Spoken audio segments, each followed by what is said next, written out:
katakan semua baik, semua baik. Apa yang telah kau perbuat di dalam hidupku,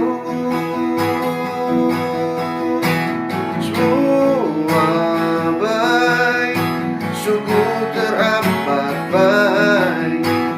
Kau jadikan hidupku berarti. Yang di rumah sama-sama katakan semua baik, semua baik. Apa yang telah kau perbuat di dalam hidupku,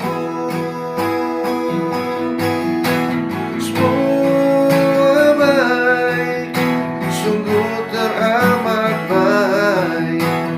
Kau jadikan hidupku berarti. Semua baik, semua baik. Apa yang telah kau perbuat di dalam hidupku, semua baik, sungguh teramat baik. Kau jadikan hidupku berarti. Kau jadikan hidupku berarti. Kau jadikan hidupku berarti.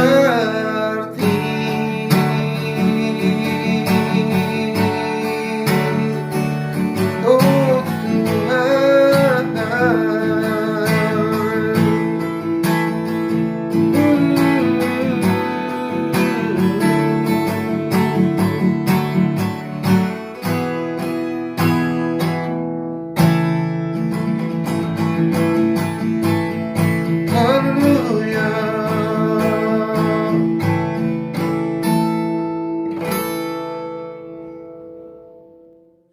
Rencana indah telah kau siapkan bagi masa depanku yang penuh harapan.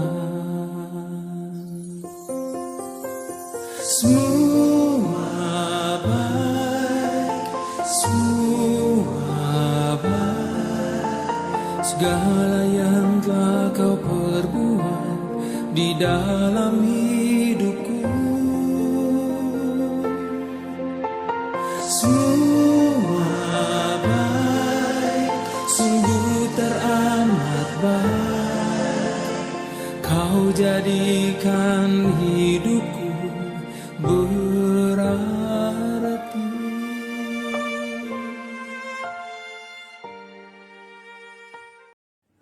Dari semula telah kau tetapkan hidupku dalam tanganmu, dalam rencanamu Tuhan.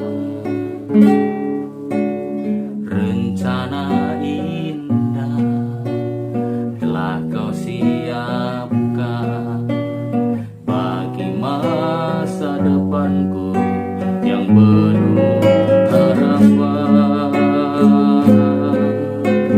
Semua baik, semua baik. Apa yang telah kau perbuat di dalam hidup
Gerakkanlah, pulihkanlah, lawat umat-Mu pagi ini. Kami percaya Tuhan bekerja, dan urapi hamba-Mu menyampaikan kebenaran-kebenaran firman ini dengan hati, dengan kerinduan, dengan kasih-Mu. Dan semua kami diubahkan oleh kebenaran-kebenaran firman-Mu. Dalam nama Yesus kami berdoa, ucap syukur, haleluya. Sama-sama berkata amin. Ya, shalom Bapak sudah dikasih oleh Tuhan. Pagi ini kita berjumpa di dalam ibadah online Gereja Jemaat Kristen Indonesia Iman Harap Kasih Kota Jakarta. Gereja kami ada di Glodok Plaza, lantai 1 nomor 28. Nanti satu saat kalau Anda di Jakarta dan ibadah sudah onsite, kami undang Bapak Ibu Saudara beribadah bersama kami. Kalau Anda tahu stasiun Jakarta Kota, di seberangnya ada Jalan Pinang Sia Raya nomor 1. Disitulah posisi gereja kami.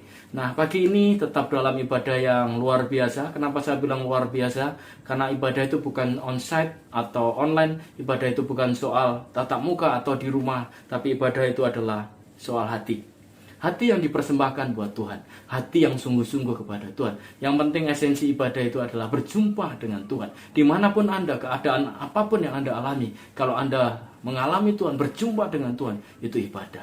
Nyembah di rumah, beribadah di jalan, apapun yang Anda kerjakan, dimanapun, karena kekristenan hari ini, oleh karena Imam Besar Agung, kita bisa menyembah beribadah dimanapun. Ibadah itu adalah hubungan dengan Tuhan.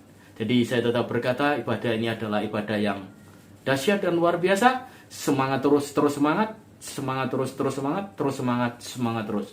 Kenapa saya selalu berkata begini?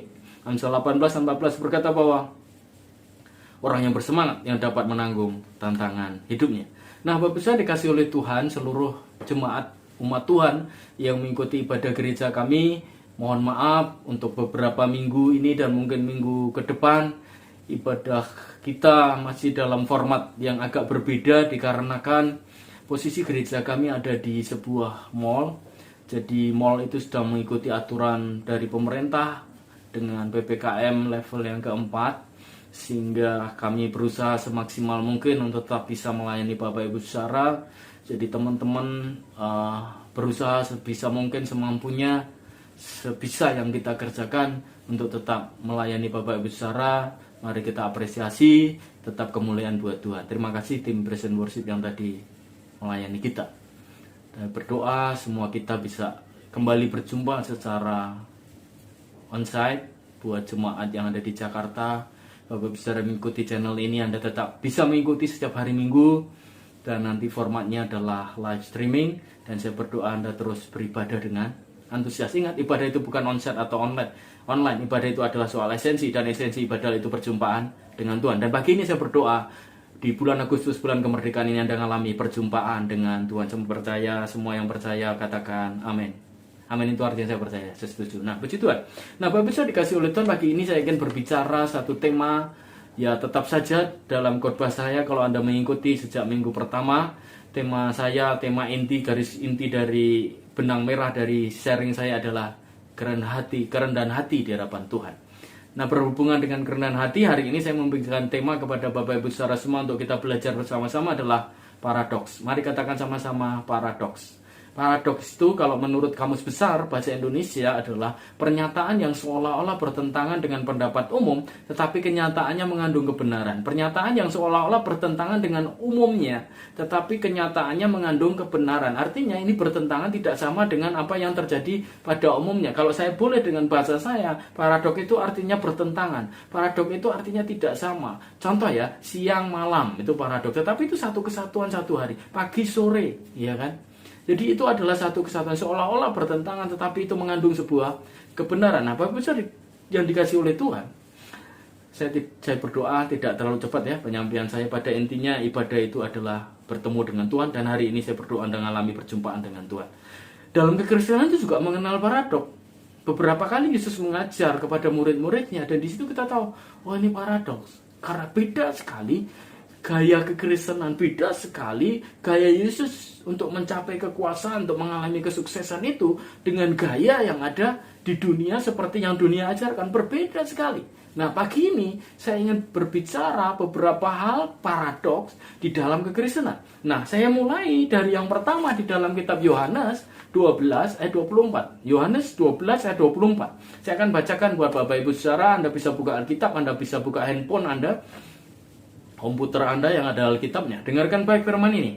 Aku berkata kepadamu, Yesus Kristus, sesungguhnya jikalau gandum tidak jatuh dalam tanah dan mati, ya tetap satu biji saja.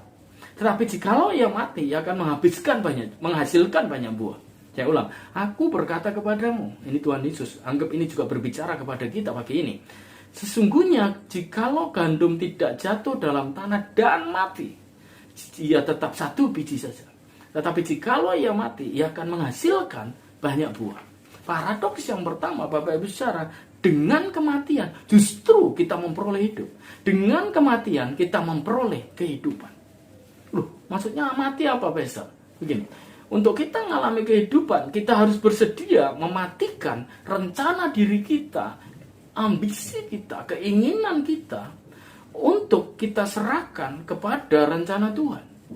Oh, manusia ini punya seabrek cita-cita dan impian, tapi mari kita serahkan kepada Tuhan, kepada rencana Tuhan, menguburkan ambisi dan menyerahkan hidup kita masuk ke dalam visi Tuhan, supaya hidup kita berguna untuk kemuliaan Tuhan. Bapak Ibu saudara, jangan lupa hidup kita harus berguna untuk kemuliaan Allah. Hidup kita harus berdampak untuk kemuliaan Tuhan.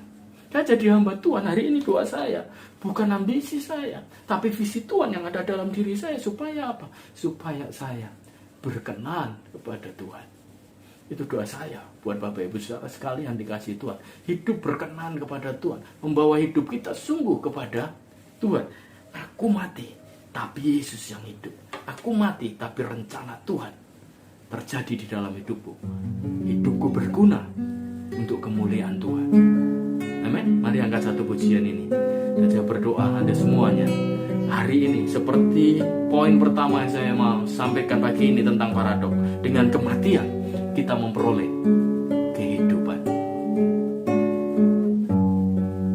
Ku telah mati dan tinggalkan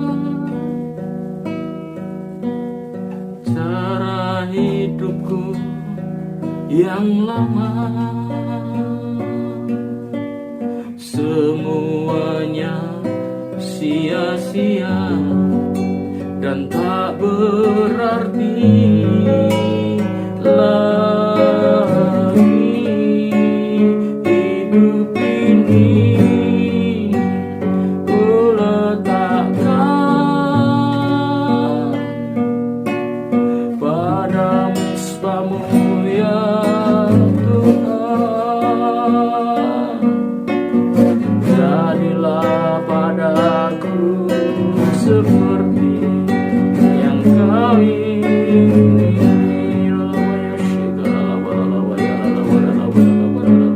Ku telah mati dan tinggalkan cara hidupku yang lama. Semuanya sia-sia dan tak berarti lagi. Hidup ini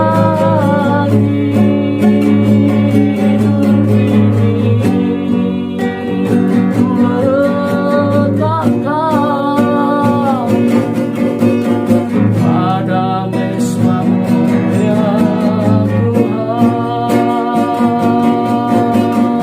Jadilah padaku seperti yang Kau ingini. Jadilah padaku seperti yang Kau ingini.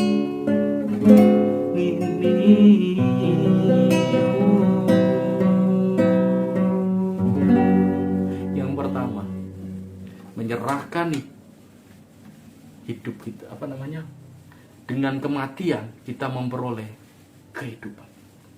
Yang kedua, Yohanes 12 ayat 25. Beberapa poin di awal saya ambil dari pasal Yohanes 12 ini.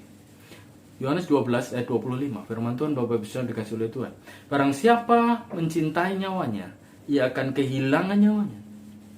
Tapi barang siapa tidak mencintai nyawanya di dunia ini, ia akan memeliharanya untuk hidup yang kekal. Artinya apa? Kita tidak hitung-hitungan. Kita serahkan hidup kita kepada Tuhan. Dengan menyerahkan hidup di dunia ini, kita akan memperoleh hidup yang sebenarnya, yaitu hidup yang kekal. Maksudnya apa, Pastor? Mengikuti kehendak Tuhan. Maksudnya apa? Mengikuti aturan Tuhan. Maksudnya apa? Ya, Tuhan mau apa? Kita nurut saja. Karena hidup kita ini adalah hidup dituntun oleh Tuhan. Hidup untuk berserah kepada Tuhan. Yang percaya katakan amin. Aku berserah. Aku berserah pada Yesus Juru Selamat. Aku berserah. Yang pertama, dengan kematian kita memperoleh hidup. Yang kedua, dengan menyerahkan hidup kita memperoleh hidup yang sebenarnya, yaitu hidup yang kekal. Bagian yang ketiga, Bapak Ibu saya dikasih oleh Tuhan, Yohanes 12 ayat 26. Mari kita baca bersama-sama firman Tuhan ini. Barang siapa melayani aku, kata Tuhan Yesus, ia harus mengikut aku, dan di mana aku berada, di situ pun pelayanku akan berada. Barang siapa melayani aku, ia akan dihormati oleh Bapa. Ayat ini mengkonfirmasi ketika murid-murid Yesus saling berebut siapa yang terbesar di antara kita, siapa yang paling hebat di antara kita. Waktu itu Yesus Kristus Tuhan kita berkata begini, mereka yang melayani itulah yang terbesar. Jadi poin yang ketiga, saya mau berkata kepada Bapak Ibu Saudara, dengan melayani justru kita menjadi yang terbesar. Sementara dunia sedang sibuk untuk menjadi yang terbesar, sementara dunia sedang sibuk menjadi yang paling terkenal, sementara dunia sedang sibuk siapa yang paling dihargai, paling hebat di antara satu dengan yang lain, kita anak-anak Tuhan merendahkan diri, tetap melayani kepada Tuhan, sungguh-sungguh rendah hati kepada Tuhan. Karena Alkitab tadi berkata bahwa justru dengan kita merendahkan diri, kita akan dihormati oleh Bapa. Pertengkaran murid-murid Yesus seketika itu juga langsung diam, karena Yesus berkata, yang terbesar adalah mereka yang mau melayani. Anda mau jadi yang terbesar? Melayani. Anda mau dipromosikan oleh Tuhan? Melayani. Anda mau mengalami ditinggikan oleh Tuhan? Rendahkan dirimu. Barang siapa mau ditinggikan, dia harus merendahkan dirinya. Bahkan ada satu kata bijak begini, sering saya gunakan dalam momen-momen tertentu di dalam sharing-sharing firman. Rendahkanlah dirimu serendah-rendahnya sampai orang tidak bisa merendahkan dirimu. Yang percaya katakan amin. Yang ketiga, dengan melayani kita menjadi yang terbesar. Percaya katakan amin. Melayani, melayani lebih sungguh. Melayani, melayani lebih sungguh. Tuhan lebih dulu melayani kepadaku, melayani, melayani lebih sungguh. Amin. Melayani, melayani lebih sungguh. Haleluya. Melayani, melayani lebih sungguh. Yang melayani adalah yang terbesar. Satu, dengan kematian kita memperoleh hidup. Dua, dengan menyerahkan hidup kita memperoleh hidup yang kekal. Tiga, dengan melayani kita menjadi yang terbesar. Dengan menjadi kecil kita menjadi besar. Dengan merendahkan diri kita ditinggikan oleh Tuhan. Poin yang keempat, mari kita lihat Lukas 6 ayat 38. Firman Tuhan berkata begini, berilah dan kamu akan diberi satu takaran yang baik, yang dipadatkan, yang digoncang, dan yang tumpah keluar akan dicurahkan ke dalam ribaanmu, sebab ukuran yang kamu pakai akan diukurkan kepadamu. Ngerti nggak maksudnya? kita ngukur, maka ukuran itu yang digunakan kepada kita. Dalam poin ini saya berkata begini, poin yang keempat, dengan memberi kita justru akan menerima. Jangan pelit sama Tuhan. Jangan pelit untuk pekerjaan Tuhan. Jangan mikir-mikir apa yang harus saya berikan, bagaimana. Beri dari apa yang kita punya. Itu sudah cukup. Karena Tuhan gak melihat nominal. Tuhan melihat hati yang dipersembahkan kepada Tuhan. Bapak Ibu dikasih oleh Tuhan, saya menggembalakan. Dan kami ada sewa gedung. Dan dalam tiap bulan saya harus membayar gedung di mana kami beribadah. Dan setiap menjelang akhir bulan seperti ini saya berdoa, bergumul bagaimana caranya supaya itu tercukupi. Tapi saya tahu ayat ini berkata begini, dengan memberi maka kita akan menerima, menabur buat pekerjaan Tuhan. Jangan pernah hitung-hitungan, jangan pernah takut, karena kita berkata yang memberi akan menerima. Beberapa orang berpikir, aduh gimana bantu Pastor Ari? Beberapa sampai nangis-nangis berdoa. Simple Bapak Ibu Saudara, beri maka engkau akan menerima. Gak usah takut kalau itu berurusan dengan pekerjaan Tuhan. Dan saya tahu, saya melihat bagaimana cara Tuhan memberkati pelayanan kami. Dan hari ini moto saya mau berkata begini, pekerjaan Tuhan yang dilakukan dengan cara Tuhan tidak akan pernah kekurangan dukungan surga, dukungan Tuhan. Teruslah melayani, sungguh-sungguhlah apapun yang terjadi, percaya. Filipi 4:19, Tuhan akan menyediakannya dalam nama Yesus. Jadi poin yang keempat adalah, dengan memberi kita justru akan menerima. Yang percaya katakan amin.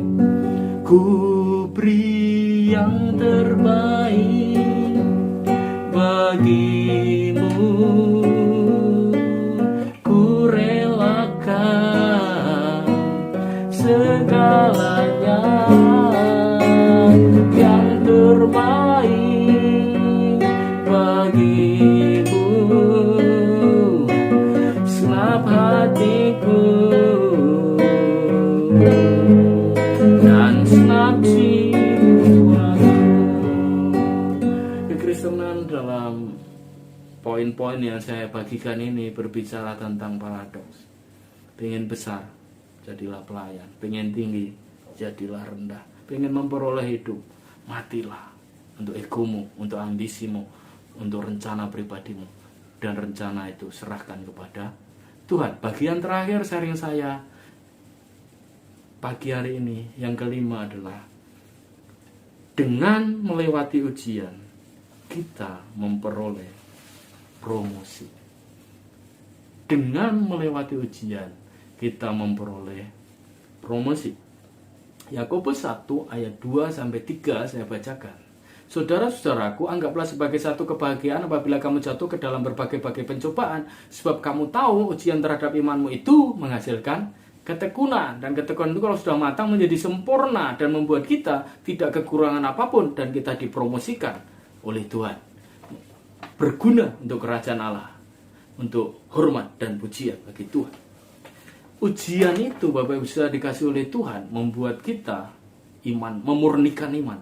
Yang kedua, meningkatkan kesabaran. Yang ketiga, mendewasakan karakter. Yang keempat, mendisiplin kita. Memurnikan iman, meningkatkan kesabaran, mendewasakan karakter, dan mendisiplin hidup kita. Jadi, yang kelima ini maksud saya adalah, mari Bapak Ibu saudara sekalian yang dikasih oleh Tuhan, jangan protes saat ujian. Jangan protes saat diproses oleh Tuhan.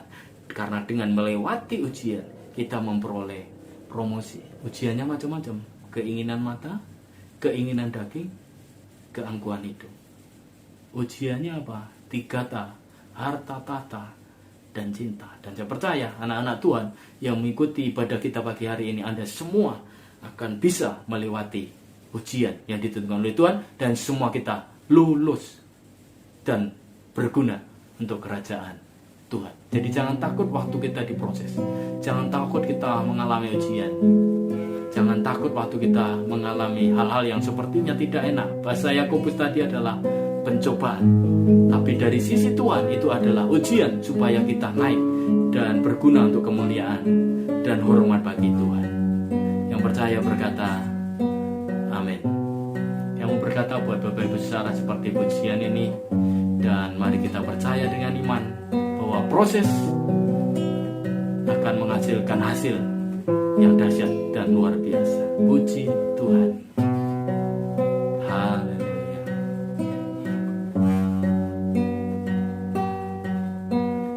Apa yang kini mungkin tak dapat engkau mengerti. Cobaan yang engkau alami tak melebihi kekuatanmu. Amin. Ingat ini, Tuhanmu tak akan memberi ular beracun pada yang minta roti. Cobaan yang engkau alami tak melebihi kekuatanmu. Angkat tangan sama-sama. Tangan Tuhan sedang merendah suatu karya yang agung mulia. Saatnya kan tiba nanti, kau lihat pelangi kasihnya. Tangan Tuhan sedang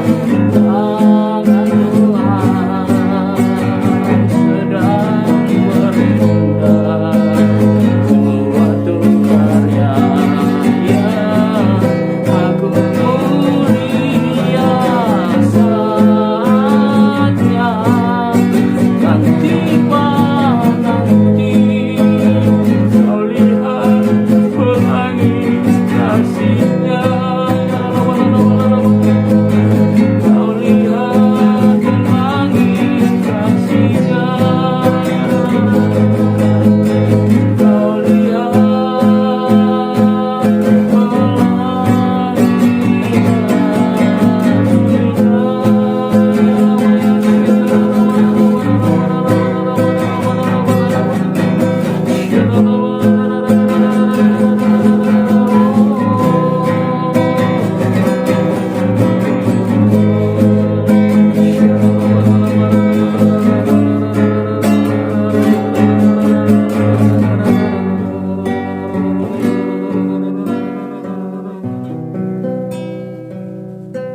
Yang pertama, dengan kematian kita memperoleh kehidupan. Yang kedua, dengan menyerahkan hidup kita memperoleh kehidupan yang kekal. Yang ketiga, dengan melayani kita menjadi yang terbesar. Yang keempat, dengan memberi kita menerima. Yang kelima, Bapak bisa dikasih oleh Tuhan, dengan ujian kita akan dipromosikan oleh Tuhan Yesus Kristus. Yang percaya katakan amin. Itu saja sharing saya pagi ini. Saya berdoa Anda diberkati. Ini sharing dari hati saya. Saya rindu Anda memahami ini. Semua kita diproses. Semua kita mengalami ujian. Semua kita mengalami tantangan. Tetaplah percaya. Satu saat nanti kita akan mengalami, akan melihat pelangi kasih Tuhan. Tangan Tuhan sedang merendah suatu karya yang agung dan mulia. Promosimu, berkatmu, kemurahan Tuhan yang nyata besar kepadamu, pembalikan keadaan. Hari ini kau penuh hutang, kau akan dibebaskan Tuhan. Hari ini kau penuh sakit penyakit, kau akan disembuhkan. Hari ini kau penuh kelemahan, kau akan mengalami kekuatan. Percayalah dan jangan pernah tinggalkan Tuhan. Teruslah semangat, semangatlah terus. Puji Tuhan. Pagi ini itu saja sharing saya. Bapak Saudara, mari angkat tanganmu. Kalau kau percaya kemurahan Tuhan turun atasmu dan mujizat Tuhan pasti terjadi atasmu. Mata kita nggak mungkin, menurut pikiran kita nggak mungkin, tapi bagi Tuhan tidak ada yang mustahil. Bagi Tuhan semuanya bisa, semuanya pasti bisa. Karena Dia pakarnya kesembuhan, karena Dia pakarnya mujizat, karena Dia pakarnya segala sesuatu yang menurut kita mustahil. Lakukan yang bisa kita kerjakan, dan selebihnya yang kita tidak mampu dan di luar kendali kita itu adalah urusan Tuhan. Sementara kau mengangkat tanganmu, Bapak bisa dikasih oleh Tuhan. Kau yang sakit, yang lemah, yang butuh pertolongan Tuhan, semuanya percayalah. Waktu saya doa berkat ini mujizat terjadi atasmu. Waktu saya memberkati Bapak saudara, bukan saya, maksud saya Tuhan melalui saya, melalui hambanya, melalui kuasanya. Dan sementara Anda menyaksikan video ini, Anda diberkati, dipulihkan, dimenangkan oleh Tuhan. Angkat tanganmu dan terimalah berkat dari Allah Bapa, cinta kasih Tuhan kita Yesus Kristus, dan persekutuan dengan Roh Kudus menyertai kita sampai Maranatha. Tuhan Yesus datang kali yang kedua menjemput gereja dan membawa kita dalam kemuliaan yang kekal dan sampai selama-lamanya. Dalam nama Tuhan Yesus Kristus semua berkata amin. Selamat hari Minggu, Tuhan Yesus memberkati. Saya David Ari dan seluruh jemaat GKI Kota dimanapun mengatakan, mau berkata Shalom, artinya damai sejahtera bagi kamu. Puji Tuhan, haleluya, amin. Dari semula telah kau tetapkan hidupku dalam tanganmu, dalam rencanamu Tuhan. Rencana indah telah kau siapkan bagi masa depanku yang penuh harapan.